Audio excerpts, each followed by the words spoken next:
Your financial advisor told you stocks. Your crypto buddy said Bitcoin.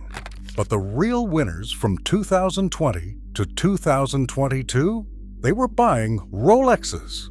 A steel Daytona that retailed for $14,550 was selling for $49,000 on the secondary market. A Patek Nautilus hit $177,000. People were flipping stainless steel watches for more profit than most make in a year. And the engine behind this insanity? China.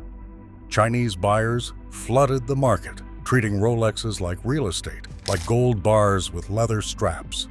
But something changed. And right now, wealthy Chinese collectors are dumping their Rolexes at a pace we have not seen in a decade. The question is, should you be doing the same thing?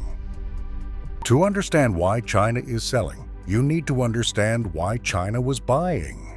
See, in China, a Rolex isn't just a watch, it's a statement. It tells the world you've made it. One Chinese collector on Jihu described waiting 3 years across multiple countries to get a Yachtmaster. When he finally got it, he said the watch reminded him to stay calm during stressful decisions. Because people who wear Rolex, in his words, have to be sophisticated. That cultural significance made Rolex the go-to status symbol for China's rising wealthy class. And by 2021, the brand had over 160 points of sale across mainland China alone. But here's where it gets interesting. When Xi Jinping started cracking down on property speculation with his "houses are for living in, not speculation" campaign, wealthy Chinese investors needed somewhere else to park their money. And watches became the answer.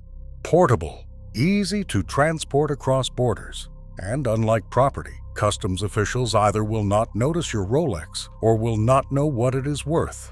In fact, some buyers were using luxury watches specifically to move money overseas, bypassing the annual $50,000 limit on foreign transfers. Swiss watch imports to China surged 40% in the first 10 months of 2021. Demand was so fierce that authorized dealers had multi-year waitlists. A steel Submariner with a retail price of $9,000 was selling for nearly double on the gray market.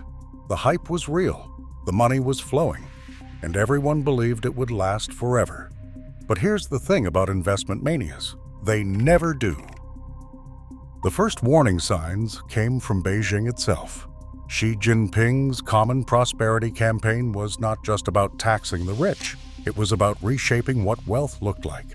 Flashing a $50,000 watch in a country where the government is actively discouraging ostentatious displays of wealth became a liability, not a flex.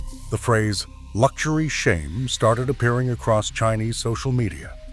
Young professionals who once aspired to Rolexes started viewing them as tone-deaf, out of touch with the national mood. And then the economy started wobbling. China's GDP growth slowed from 5.2% in 2023 to 4.5% in 2024. The property sector, which makes up nearly 30% of the entire Chinese economy, saw investment drop 15%. The wealth effect that had been driving luxury purchases? Gone. Youth unemployment crossed 20%, a record high. And here's the thing about young Chinese consumers. They grew up with smartphones, not Hong Kong gangster films. They can name every version of the Apple Watch, but don't understand why a mechanical Submariner costs 10 times more. Bain & Company predicts that by 2030, Gen Z will account for 25 to 30% of global luxury spending. But for watches specifically, this generation is not interested the way their parents were. So you've got a government discouraging luxury spending, an economy in trouble, property investments underwater, and a younger generation that doesn't care about horological heritage. And suddenly, all those Rolexes that wealthy Chinese collectors bought as investments, they needed to become cash again. The numbers are brutal. Swiss watch exports to mainland China dropped 42% year-over-year in March 2024. Hong Kong, where much of the mainland buying happens, dropped 44%. In real terms, that is roughly 400,000 fewer watches shipped compared to the previous year. Morgan Stanley and Watch Charts reported that pre-owned prices fell for 9 consecutive quarters through mid-2024. The most traded models dropped 2.1% in the second quarter, 2024 alone, and that was after already being down significantly from the 2022 peak. Let me put some specific numbers on this. In March 2022, the average Rolex on the secondary market traded at $17,206. By December 2022, it had crashed to $11,785. That is a 31% drop in 9 months. The steel Daytona that peaked near $49,000 is now trading around $25,000 to $28,000. Still above retail, but down roughly 45% from the high. And here is the stat that should concern any Rolex investor. A year ago, 72% of Rolex models were trading above retail on the secondary market. Today, that number is down to 63%. The major Swiss watch groups are bleeding too. Swatch Group reported a decline of 14.3% in the first half of 2024. Richemont's watch division dropped 13%. Even LVMH's watch brands felt the pressure.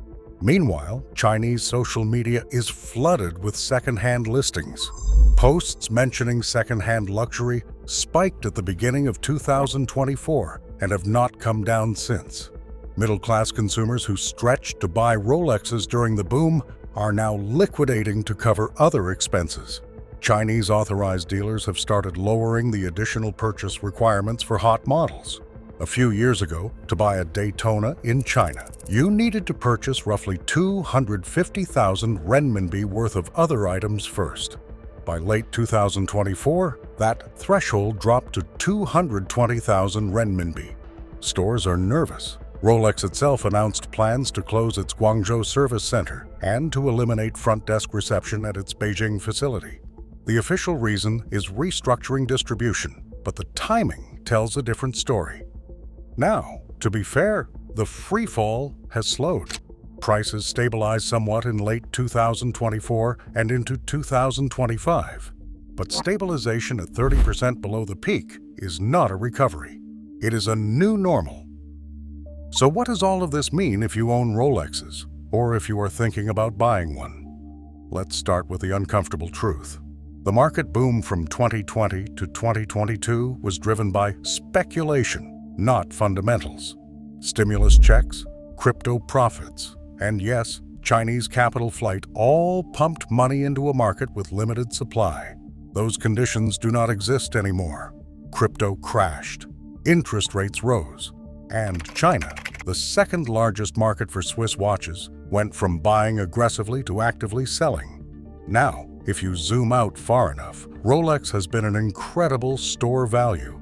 A Submariner bought in 2010 for around $3,500 is worth over $15,000 today, even after the correction. That's 335% appreciation over 15 years.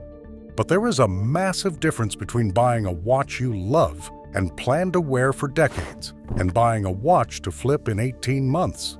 The first strategy still works. The second one is gambling.